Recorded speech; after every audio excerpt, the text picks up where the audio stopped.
हमको एक हमारे जीवन में दुर्भाग्य रहा, और बहुत स्टूडेंट भी, और हम इस वीडियो को बहुत देखेंगे। आपकी अदालत से देश का सर्वोत्तम ये प्रोग्राम है, इसमें कोई संदेह नहीं। हमारे जीवन में एक दुर्भाग्य तो नहीं कह सकते, लेकिन एक कमी रही। हमने सब कुछ जाना, पढ़ा, अध्यात्म को भी जितना गुरु कृपा हुई सब कुछ, एक कमी रही कि हम अंग्रेजी नहीं पढ़ पाए। थोड़ा कई बार झिझक आती है। जैसे अभी लास्ट दिनों में हम न्यूजीलैंड गए तो वहाँ के प्रधानमंत्री हमको मिलने आए, बड़ी टेंशन थी, और 2-3 घंटे पहले प्रेशर था माइंड पे कि अब वो आएंगे, हम क्या बोलेंगे। भारत में तो प्रधानमंत्री जी मिले थे तो हिंदी बोल देते, बढ़िया काम चल गया। अब यहाँ क्या बोलेंगे? अब उन्होंने तो अंग्रेजी ही ठोकी, ओ वेलकम वेलकम वेलकम बागेश्वर बाबा, वेलकम वेलकम।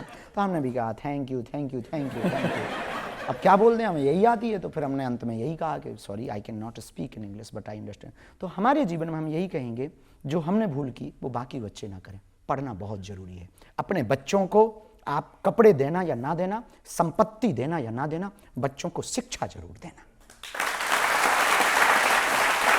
आप बच्चों को शिक्षा दोगे, भले ही आप बड़े घर में बेटी का विवाह ना करवा पाओ, बड़े घर में अपने बड़ा मकान देकर के बालक को ना जा पाओ, यदि शिक्षा देकर के अपनी बेटी को और अपने बच्चों को देकर के जाओगे, संस्कार देकर के अपनी बेटी और बच्चों को जाओगे, तो वो बिना मकान के भी अपनी शिक्षा के बल पर मकान भी बना लेंगे, दुकान भी बना लेंगे। इसका मतलब ये नहीं है कि हम सीख नहीं सकते, सीख सकते हैं। इसका मतलब ये भी नहीं कि हमें अंग्रेजी सीखने की ललक नहीं है, दोनों है। पर कारण भी है, हमारी हिंदी का, हमारे हिंदुत्व का प्रचार होना चाहिए। मैं तो ये भी सुना कि मॉरिशस में जब आप गए थे तो प्रेसिडेंट से मिलने गए, वहां भी अंग्रेजी की दिक्कत थी, तो आपने उनका पर्चा निकाल दिया। हाँ, वहाँ के मॉरिशस में जब वहाँ के प्रधानमंत्री और राष्ट्रपति दोनों को मिले थे, तो पहले तो ऐसे ही गए थे, फिर मन में मूड आया कि अपन को तो मिलना है। तो एक चेला थे, उन्होंने कहा कि गुरुजी आप आशीर्वाद दो, अच्छा रहेगा। हम तो फ्री है, ले चलो। पर वही दिमाग में था कि कैसे होगा। भगवान से प्रार्थना की, हनुमान जी से निवेदन किया कि अब आप कृपा करो, लाज रखो। तो गुरु महाराज से प्रार्थना की, प्रणाम किया, उन्होंने अद्भुत लाज रख दी। तो पहले तो 15 मिनट का टाइम उनके पीए ने बताया कि आपको 15 मिनट दिए गए, 15 मिनट, और आप संवाद करके जो भी विषय भारत की तरफ से, संस्कृति की तरफ से रखना हो आप रख दीजिए। हमने अपनी बात रखने के लिए जैसे ही पहुँचे तो उन्होंने पूछा, ट्रांसलेटर बीच में था कि ये पूछते क्या। अपन ने पहले ही पर्चा बना के रख लिया, क्योंकि अपन हाथ होते पे बढ़िया सब इज्जत सम्मान चाहिए। तो हमने कहा मिले 15 मिनट, इतने में हलवा होगा। 15 मिनट में तो हमें यही समझ में आएगा कि बोल क्या रहे हैं। भाई हम क्या बोलेंगे, हमारी इंजन ही गर्म 1-1.5 घंटा में होता है। तो फिर हमने हनुमान जी का नाम लिया, अपने गुरु भगवान का, उन्होंने लाज रख दी सन्यासी बाबा ने। 2-4 बातें अपन ने संकेत में हिंट ली और वो बहुत अद्भुत सटीक गई। तो जो ट्रांसलेटर था, हमने उससे कहा कि कह दो ऐसा ऐसा लफड़ा है और ऐसा ऐसा है, वो पर्चा बताने योग्य नहीं। जहाँ इतना बताया सोई वो अंग्रेजी में ही सबसे बोला सिक्योरिटी से, गो गो गो गो। और दरवाज़ा बंद करके ट्रांसलेटर हम वो तीनों 1.5 घंटे तक बैठे रहे। बढ़िया चाय पिलाई उन्होंने 2-2 बार, बढ़िया पानी। हमने मनी मन बब्बाजू से कहा जय बजरंग बली। जो ट्रांसलेटर था वो बड़ा खुश हुआ, बोले हमको पहली बार पता लगा हमारे साहब के इतने राज है। तो बहुत आनंद हुआ। ऐसी हनुमान जी ने। बजरंगबली दुबई में भी मिले? हाँ हाँ, मस्कट गए, ओमान गए हम, वहाँ भी मिले, दुबई में भी मिले। और दुबई में वहाँ के एक कल्चरल मिनिस्टर हैं शेख नयान, हम उनको भी मिले।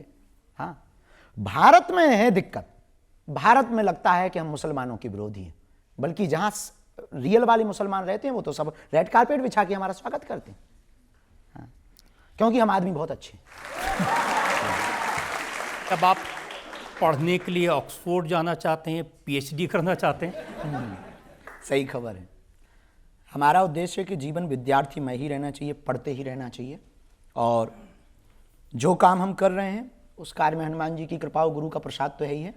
आने वाले दिनों में सब युवाओं को भी कहेंगे किसी भी उम्र में पढ़ाई की जा सकती है। तो किस विषय पर पीएचडी करेंगे आप? पीएचडी हमारा उद्देश्य है कि कैम्ब्रिज या ऑक्सफोर्ड यूनिवर्सिटी में हो और भूतों पर। ये सुनकर के आप बहुत हंसेंगे। एक विषय अभी शुरू हुआ है ऑक्सफोर्ड यूनिवर्सिटी में भी, कैम्ब्रिज में भी, और अमेरिका की भी बहुत सी यूनिवर्सिटियों में। एक विषय हुआ पैरानॉर्मल। पैरानॉर्मल नाम का एक सब्जेक्ट स्टार्ट हुआ है। पैरानॉर्मल मीन्स अदृश्य शक्तियां, भूतों के बारे में जानना। हमारा काम ही है भूत भगाना। तो इस देश में बहुत से लोग हमारे ऊपर उंगली उठाते हैं, इस देश में हमारे ऊपर बहुत से लोग लांछन लगाते हैं कि हम अंधविश्वास फैलाते हैं, और खास करके महाराष्ट्र में अंधश्रद्धा निर्मूलन समिति के कुछ सदस्यों ने हमारे ऊपर उंगली उठाई थी। तो उसी दिन हमने विचार कर लिया था, इसका हम प्रमाण पत्र भी लेकर के आएंगे और ये तथ्य के साथ में हम कार्य करेंगे। अभी गुरु के द्वारा ज्ञान से ये कर रहे हैं, फिर विज्ञान को जोड़ करके पीएचडी करके पैरानॉर्मल पर काम करके लोगों की नकारात्मकता को दूर करेंगे।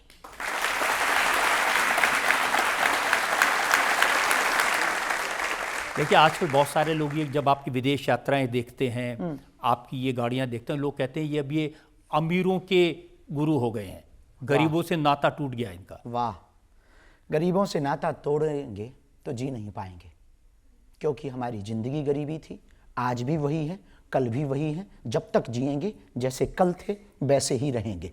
हाँ, लोग मिलने आते हैं तो कुछ मजबूरियां जरूर होती हैं, हमने कभी अपने जीवन में बदलाव नहीं किया। आज भी उन्हीं बेटियों का विवाह करवाते हैं जिनके माता पिता नहीं है और जो दीनहीन है।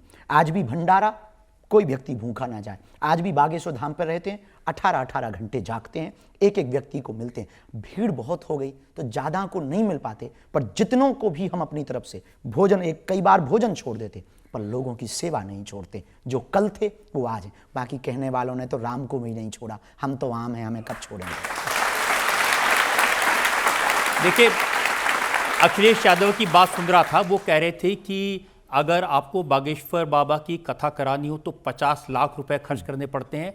गरीब आदमी तो हैसियत ही नहीं है उनसे कथा करवाने की। हम उनको निवेदन करना चाहेंगे आपकी अदालत के माध्यम से कि दक्षिणा हम लेते हैं, इसमें कोई संदेह नहीं, पर जितनी उन्होंने कही है उतनी अभी तक हमें मिली नहीं। उनसे हम कहेंगे कि उनकी श्रद्धा यदि जगे, हमारी कथा करवाएं।